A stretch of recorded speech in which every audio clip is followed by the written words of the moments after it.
صفحہ نمبر 144، معارف الحدیث جلد نمبر 2، اردو ترجمہ اور تشریحات کے ساتھ احادیث نبوی کا ایک جدید اور جامع انتخاب۔ معارف الحدیث،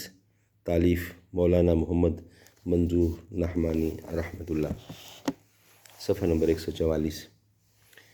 الحمدللہ نحمدہ ونستعینہ ونستغفرہ نحمدہ ونصلی علی رسولہ الکریم، بسم اللہ الرحمن الرحیم۔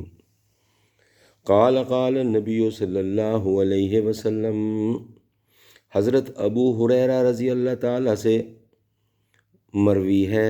وہ رسول اللہ صلی اللہ علیہ وسلم سے روایت کرتے ہیں کہ آپ نے ارشاد فرمایا، تم عمل کے لیے انتظار کرتے ہو اس خوشحالی اور دولت مندی کا جو آدمی کو سرکش کر دیتی ہے،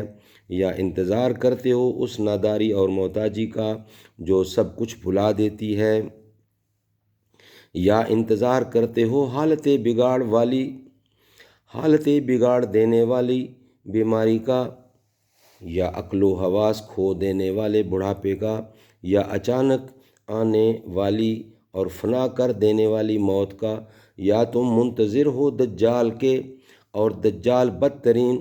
غالب ہے جس کا انتظار ہے، یا منتظر ہو قیامت کے اور قیامت بڑا سخت حادثہ اور بڑا کڑوا گھونٹ ہے۔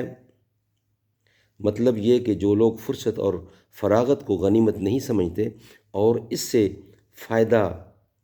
نہیں اٹھاتے اور رضا الہی اور فلاح اخروی کے لیے عملی جد و جہد سے غافل رہ کر تن آسانی میں اپنا وقت گزار رہے ہیں، گویا وہ اس کے منتظر ہیں کہ مذکورہ بالا بلاؤں اور آفتوں میں سے جب کوئی بلا اور آفت ان پر آئے گی، جب وہ جاگیں گے اور اس وقت آخرت کی فکر اور تیاری کریں گے۔ اللہ تعالیٰ عمل کرنے کی توفیق عطا فرمائے۔ صدق اللہ العلی العظیم۔